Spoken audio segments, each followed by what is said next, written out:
Bien, bonjour à tous.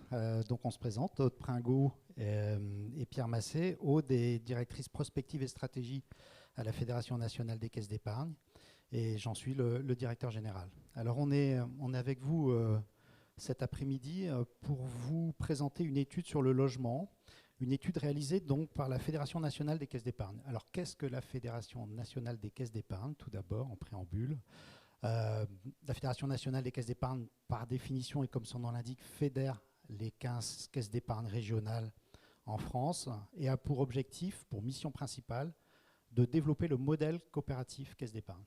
Le modèle coopératif caisse d'épargne, c'est quoi? On le définit en 3 points principaux. Tout d'abord, nous sommes des banques 100% régionales. Il y a 15 caisses d'épargne en région, des banques 100% régionales qui collectent en région, prêtent en région, gouvernent en région, achètent en région, recrutent en région. Deuxième plan de notre définition, nous sommes des banques qui appartenons à nos clients sociétaires, donc 100% coopératives. Et enfin, la troisième partie de la définition de ce modèle, nous sommes des banques qui ont été pionnières et qui le sont toujours dans les transitions de la société. Ça, on l'est depuis l'origine, pionnière. Hein, la création des caisses d'épargne, c'est 1818. On a appris aux gens à épargner pour faire face aux difficultés, alors qu'il n'y avait rien d'autre, pas de sécu, pas de mutuelle. Et on a toujours été pionniers en participant à la création du logement social avec la Caisse des dépôts et différentes étapes de notre histoire. On a été pionniers, on souhaite le rester et on s'inscrit dans une trajectoire de banque à impact. Et dans ce cadre-là, on a recensé les différents domaines d'impact des caisses d'épargne. Et il se trouve qu'en interrogeant l'ensemble des dirigeants, exécutifs et non exécutifs de nos caisses régionales, mais aussi les dirigeants de l'organe central, il y a un domaine d'impact qui a été plébiscité et qui a fait l'unanimité, c'est le logement. Le logement, pourquoi? Parce que c'est la partie gauche du slide.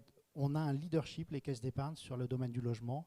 Je vous ai dit origine du logement social, mais aussi énormément d'accession à la propriété, promoteurs immobiliers, opérateurs. On est sur tous les domaines et on a un 360 sur le domaine du logement. Et on s'estimait légitime en affichant le logement comme un de nos domaines d'impact. Ensuite, on s'est rendu compte que le logement était un énorme levier pour les transitions de la société. Et lorsqu'on veut être banque à impact, c'est important d'avoir un levier fort sur les transitions de la société, transition environnementale mais aussi sociétale. Et c'est pour ça qu'on a publicité le logement. Ensuite, comme on souhaite rester pionnier dans les transitions de la société, on s'est dit on va lancer une étude d'envergure sur le logement, comme on le fait tous les ans. L'année dernière, on avait réalisé une étude sur les jeunes.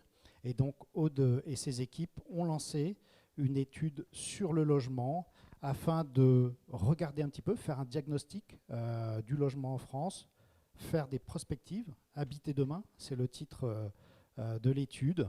Et puis donc proposer aussi des solutions nouvelles en matière de logement pour rester pionnier dans les transitions de la société. Donc on va vous présenter cet après-midi les principaux résultats de cette étude qui a été réalisée donc, ces derniers mois. Alors avant d'entrer dans la présentation des résultats, juste un mot donc, sur la manière dont on a construit cette étude. Tout d'abord, bien entendu, on s'est appuyé sur un recueil de la donnée, des informations disponibles. Et puis, on a également fait 2 enquêtes terrain. Aujourd'hui, on va vous présenter celle qu'on a fait avec le panel classique, dirons-nous. Mais on a également fait cette même enquête avec un panel d'habitants du logement social. Cette enquête, elle a permis d'interroger environ 5000 habitants. Donc c'est un panel suffisamment large. Pourquoi? Parce que nous, à la Fédération, eh bien, on a le souhait de pouvoir offrir à chaque caisse d'épargne la photographie des thématiques qu'on étudie dans nos études, territoire par territoire. Et donc, il nous fallait un panel suffisamment large pour que ce soit représentatif au niveau de la caisse d'épargne. Et puis, on a pour habitude également, dans nos études, d'avoir toujours un regard croisé. Et donc, on a fait réagir un panel d'une vingtaine d'experts sur les résultats de l'enquête terrain que nous avons menée. Et dont je vais vous présenter aujourd'hui les principaux enseignements. Alors, quel état des lieux aujourd'hui on peut faire du logement? Comment les Français perçoivent-ils leur logement? Eh bien tout d'abord, les Français sont globalement satisfaits de leur logement, voire très satisfaits, puisqu'ils sont 49% à être tout à fait satisfaits, et au global, ils sont donc 91% à nous dire habiter dans un logement qui correspond, en tout cas, à ce qu'ils en attendaient. En revanche, sur les critères de choix, ils sont 35% à avoir un logement qui a fait l'objet d'un coup de cœur, mais ils sont par ailleurs près d'un tiers également à avoir fait ce choix, soit pour des questions économiques à 19%, soit parce que c'est le logement qu'ils ont trouvé. Et le choix a été donc assez restreint. Toujours sur cet état de lieu, on a posé aux Français donc la question: avez-vous le projet de déménager à court ou moyen terme? Et bien là, on voit que 36% des Français envisagent de déménager dans un avenir proche, avec deux régions principales où ça ressort principalement, l'Île-de-France et le Sud-Ouest. Ce qu'on constate en revanche, c'est que chez les plus jeunes, les 18-34 ans, eh bien, ils sont 60% à envisager de déménager. Évidemment, ça correspond à la mobilité qu'ont les jeunes, soit au travers de leurs études, soit parce qu'ils sont en fin d'études et qu'ils vont ensuite commencer leur vie active et que leur besoin en matière de logement va évoluer.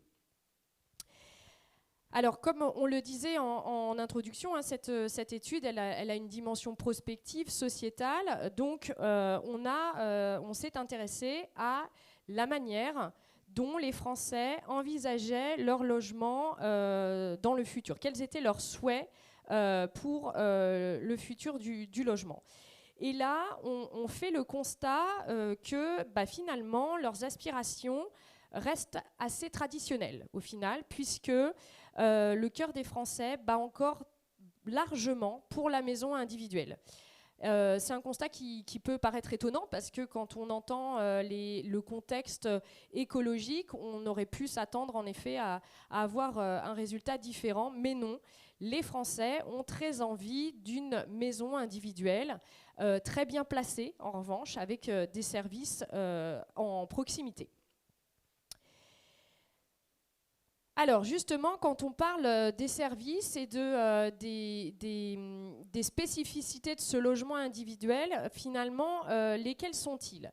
Eh bien, en premier lieu, l'espace qui est le plus demandé quand on demande aux Français quel est le service que vous n'avez pas et que vous aimeriez avoir, c'est l'espace extérieur à partager. Aujourd'hui, le jardin, on va dire, est le service associé au logement qui est le plus détenu par les Français, et ça reste celui qui est encore vraiment largement souhaité. Et c'est encore plus fort d'ailleurs chez les jeunes, qui sont encore plus largement, qui en effet aujourd'hui n'ont pas ce service et donc qui sont encore plus fortement demandeurs de ce service. Ensuite arrive en seconde position la salle de sport, privée ou partagée. Alors ça, c'est aujourd'hui un service qui est très très peu détenu, puisque je crois qu'il y a uniquement 3% de la population qui a une salle de sport, soit dans sa résidence, soit vraiment en toute proximité. Aujourd'hui, c'est un service qui est largement, qui est plébiscité par un quart de la population et près de 40%, 39%, chez les jeunes. Et donc, l'année dernière, on avait fait une étude sur la jeunesse et c'est assez intéressant parce qu'on avait demandé aux jeunes, justement, en matière de logement, qu'est-ce qui leur semblait important. Et la salle de sport était arrivée très très haut dans leurs aspirations, parce qu'ils nous avaient indiqué avoir bien compris que pour bien vieillir, il faut se maintenir en forme, et pour se maintenir en forme, il faut avoir un accès facile à une salle de sport. Et donc on retrouve ce résultat dans l'étude sur le logement. Ensuite arrive, pour près d'un quart de la population, tous les services liés à la santé et à l'entraide, que ce soit au travers vraiment... Alors la médecine de proximité est largement remontée dans ces services associés, et puis tout ce qui va être lié aux conciergeries. Là où on a été un peu plus étonné peut-être, c'est sur l'espace de coworking. À l'heure du télétravail, on imaginait que ce service puisse être plus largement plébiscité. Or, finalement, ce qu'on comprend de ce fait, de ces résultats, c'est qu'aujourd'hui, les gens ont réadapté peut-être leur logement pour pouvoir y travailler de façon confortable et que c'est moins un service dont ils ont besoin. Et c'est d'ailleurs assez intéressant parce qu'on a de ce fait un peu creusé cette question en leur demandant si l'entreprise pour laquelle ils travaillent mettait des logements à leur disposition, en tout cas à proximité du siège de l'entreprise. Est-ce que ça pourrait avoir un intérêt pour eux? Et là, donc, les résultats qu'on vous présente là, c'est uniquement sur la partie des actifs. On a exclu les retraités de ces résultats. Ils sont 60% à estimer qu'en effet, ce serait très intéressant de pouvoir disposer d'un logement quand ils ont besoin de venir sur le siège de l'entreprise. Et cette statistique est encore plus forte quand on regarde chez les 18-34 ans. Eux sont 71% à le demander. Comme si finalement le logement de service pouvait trouver une utilité aujourd'hui, au même titre que quand on est en entreprise et qu'on a besoin de réserver une salle de réunion pour avoir un échange avec ses collègues. Eh bien, il s'avère qu'aujourd'hui, il y a une attente qui est de pouvoir se loger pour pouvoir mieux concilier une vie éloignée du siège et continuer à pouvoir se rendre de façon régulière et facile au siège de l'entreprise. Alors, sur la partie prospective, on a évidemment interrogé les nouveaux concepts en matière de logement. Et le premier, le co-living, qui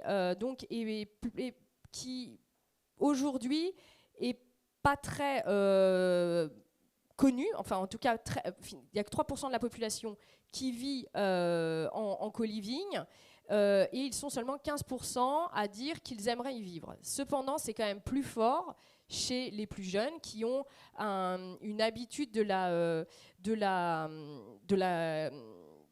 la colocation, merci, qui est plus fort, et eux sont 26% à imaginer pouvoir vivre en co-living, et ils sont 18% à trouver ça donc intéressant. Sur l'habitat modulaire, là encore, il n'y a qu'une frange très faible, 3%, des Français qui aimeraient vivre dans un habitat alternatif. Et ils sont 17% à nous dire qu'ils aimeraient beaucoup y vivre. Chez les plus jeunes, c'est plus fort. Et ce qui ressort sur l'habitat alternatif, donc l'habitat alternatif, c'est tous les nouveaux modes de construction autour du logement. Ce qui ressort, c'est à 65% que ça a en tout cas que ça a une aspiration écologique qui paraît plus souhaitable. Et puis, c'est également pour 64% des personnes interrogées plus économique et donc plus facile d'accès. Sur l'habitat modulaire, là, ce qu'on voit, donc l'habitat modulaire, c'est l'habitat qui évolue en fonction de la sphère familiale, qui peut se réduire ou au contraire s'agrandir. Toujours 3% des Français vivent dans ce type de logement et 22% souhaiteraient pouvoir y vivre. On voit que la grande majorité des Français sur toutes ces nouvelles manières d'habiter ne sont pas du tout matures. En tout cas, ça ne paraît pas encore une manière d'habiter qui leur paraît souhaitable. En revanche, sur l'habitat modulaire, on voit que sur les tranches de la population des 25-34 ans et puis des 35-49 ans, le souhait est plus fort. Et également, il concerne un quart également des 50-64 ans. En fait, au grand moment, c'est les trois tranches d'âge où la cellule familiale évolue le plus. Et on voit que l'appétence, en tout cas, est quand même plus forte. Donc voilà ce qu'on peut vous présenter comme statistique sur l'évolution du logement pour le futur. Et puis, évidemment, Caisse d'épargne, nous sommes banquiers, nous sommes intéressés aux nouveaux modes de financement de la propriété, puisqu'on l'a vu, hein, le souhait de la maison individuelle est toujours très fort. Et vous le voyez, à 91%, les Français nous ont dit que s'ils devaient refaire le choix de la propriété, eh bien, ils le referaient. On a également interrogé, on a creusé sur la partie de ceux qui ne sont pas propriétaires et à savoir s'ils envisageaient de devenir propriétaires. Alors pour 57% d'entre eux, c'est le cas. Ils aimeraient certainement à 24% et 33% probablement.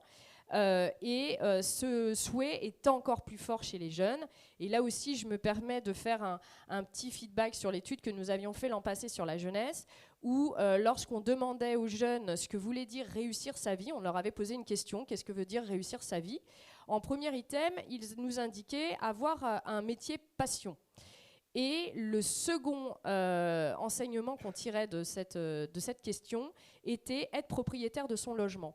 Il nous paraît en tout cas que pour la jeunesse, la propriété du logement, c'est vraiment l'assurance tout risque, quelque part. C'est être propriétaire de son chez-soi. Si le reste est complexe, eh bien, avoir cette certitude de pouvoir avoir un logement dans lequel ils se sentent bien et dans lequel ils ont choisi vraiment de vivre. Et donc, c'est cette aspiration qui transparaît dans ce résultat. Alors, évidemment, pour les 43% qui n'imaginent pas ou devenir propriétaire, pourquoi? Eh bien, évidemment, c'est ce qui ressort, hein, c'est la difficulté d'acquisition. Alors, à la fois par le crédit, par l'apport personnel, en tout cas, c'est la complexité aujourd'hui de pouvoir devenir propriétaire compte tenu du coût de l'immobilier et des crédits associés. Alors, de ce fait, on s'est intéressé on a listé finalement toute une liste de nouvelles manières de pouvoir accéder à la propriété. Et on a interrogé les Français à savoir s'ils connaissaient déjà ce dispositif et s'ils le connaissaient, s'ils considéraient qu'il avait des possibilités de se développer de façon importante, ou en tout cas de se développer dans les prochaines années. Et là, ce qu'on peut dire déjà, c'est un constat sans appel. Aujourd'hui, les Français connaissent très très mal toutes les nouvelles manières de devenir propriétaire. Et pourtant, dans la liste que vous avez, notamment la dissociation du foncier et du bâti, le bail amphithéotique, c'est parfois des modèles qui sont depuis très longtemps utilisés dans d'autres pays européens. Pour les Français, c'est encore des concepts très obscurs sur lesquels il y aura besoin d'avoir une vraie pédagogie pour qu'ils puissent se mettre en place et donc permettre à un nombre plus grand de Français de pouvoir accéder à la propriété. En tout cas, ce qu'on note, c'est que s'il devait y avoir un enseignement sur les nouvelles manières de financer la propriété, eh bien, ce serait autour de l'achat du logement en location, enfin en LOA. Pourquoi? Parce que déjà, on considère que la LOA, c'est aujourd'hui un mécanisme qui est bien connu, notamment au travers de l'acquisition des véhicules, et qui paraît donc plus facilement transposable, qui est mieux compris, et donc plus facilement transposable. Et de ce fait, ils sont 83% à penser que c'est un concept qui pourrait se développer rapidement ou en tout cas dans les années à moyen terme. Arrive en seconde position, mais vous voyez quand même plus en retrait, l'achat, le concept finalement du viager, qui est pourtant pratiqué depuis très longtemps, mais qui est encore mal considéré, si je puis dire, en tout cas qui ne paraît pas être une manière simple d'accéder à la propriété.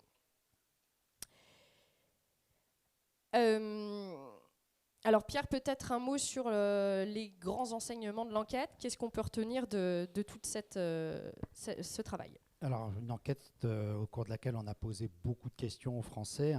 On a essayé d'en retirer la quintessence sur ce chart. Donc, la maison individuelle. Alors déjà, les aspirations des Français sont en décalage avec les enjeux de transition. On a beau, d'une manière générale, entre nous, avoir une pensée sur la transition et sur comment on doit appréhender la transition. Les Français, eux, restent en décalage. Et l'idéal, ça reste la maison individuelle, alors qu'on sait qu'on a besoin d'arrêter l'artificialisation des sols et de construire plutôt en hauteur. Le Français nous dit « je veux une maison individuelle ». Mon idéal, c'est la maison individuelle, alors même que les espaces se raréfient. Première chose. En matière de transition, deuxième ambivalence, 50% seulement nous disent connaître l'étiquette énergétique de leur logement, hein, le fameux DPE, mais un grand nombre le surestiment. Donc déjà, il n'y a que la moitié qui le connaissent, et ceux qui disent le connaître le surestiment. Ils pensent qu'ils ont un logement qui est très bien isolé, or c'est souvent pas le cas.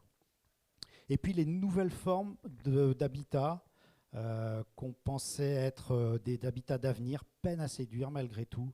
Les Français sont encore un petit peu craintifs à l'idée d'habiter dans une nouvelle forme d'habitat. Pour autant, c'est la partie droite, les services partagés, on le vend en poupe, particulièrement chez les jeunes. Donc avoir des services autour de son logement, dont la salle de sport, on l'a dit, ça le vend en poupe et on sent que ça pourrait se développer quand même. Le leasing immobilier, l'achat en LOA, apparaît comme une solution d'avenir pour une majorité des Français. Et là, c'est intéressant, ils le connaissent pour les véhicules, la LOA, et ils se disent pourquoi pas en matière d'acquisition et de financement surtout de ma résidence, pourquoi pas une LOA si ça permet de lisser un peu plus l'acquisition et que ce soit plus facile de devenir propriétaire. Et puis à l'ère du télétravail, là aussi une petite analogie avec l'automobile, le logement de service attire. Quand on a un véhicule de service dans son entreprise, on se dit qu'un logement de service qui serait à côté de l'employeur serait quelque chose qui attirerait. Donc là aussi, on a peut-être des solutions d'avenir. Alors comme on vous a dit, on essaye, les caisses d'épargne, notre objectif même, c'est d'être pionnier dans les transitions de la société. Donc on va réfléchir à tout ça, essayer de trouver des solutions à la fois de financement, hein, notamment leasing immobilier. On réfléchit à des formes qu'on pourrait proposer en ce sens. Et puis dans l'organisation de l'acquisition aussi de la résidence de chaque Français, les maisons individuelles. On voit que c'est encore un idéal, il faut qu'on réfléchisse, peut-être dans les restaurations de friches, ce genre de choses, pour arrêter d'artificialiser les sols, mais quand même d'aspirer, de donner aux Français ce en quoi ils aspirent. Voilà les grands enseignements qu'on peut tirer de l'étude. Alors les défis pour demain, ça c'est les experts qui nous le disent, hein, puisqu'on a interrogé 5000 Français, mais aussi des experts de l'immobilier. Ils nous disent que les défis pour demain, ce sera de proposer un toit décent et abordable pour tous, ce qui est loin d'être évident aujourd'hui. Hein. En matière de logement, il faudra déjà, première chose, proposer un toit décent. Il faudra relever le défi de la transition énergétique, et ça c'est important parce que les aspirations des Français sont en décalage avec les attentes en matière de transition énergétique. C'est le deuxième défi pour demain. Il faudra adapter l'offre de logement aux spécificités des territoires. Ça, c'est très important. Et il faudra aller au plus près des besoins et des spécificités des territoires. Il faudra être très régional, très adapté à son territoire dans l'offre de logement. Et c'est là qu'on voit que les politiques publiques devront s'adapter à chaque territoire. Et puis, il faudra innover pour réinventer le vivre ensemble, toute la partie vivre en résidence de service, sans doute des sujets autour du handicap, des personnes âgées. Il va falloir innover en matière de logement. C'est le quatrième défi qu'on a devant nous. Voilà, donc ce qu'on voulait vous proposer, je crois qu'on a tenu le délai. Il nous reste quelques minutes pour répondre à vos questions sur cette enquête. Il reste juste 5 minutes pour répondre aux questions. C'est ce qu'on avait prévu. Donc si vous avez des questions et qu'on peut y répondre à travers toutes les données qu'on a pu récupérer dans cette étude d'envergure. Merci pour cette présentation. Juste une petite question de clarification. Le logement de service, est-ce que dans l'imaginaire des sondés, il est exclusif de la maison individuelle, ou est-ce que c'est un service en plus qui nous permettrait d'imaginer des solutions pendulaires entre un logement de service et une maison individuelle pour les loisirs? Non, c'est bien un service en plus. C'est comment la personne peut avoir sa maison individuelle dans la région où il a envie de vivre, mais pouvoir, mettons, continuer à venir travailler dans une métropole sans avoir l'effet double logement.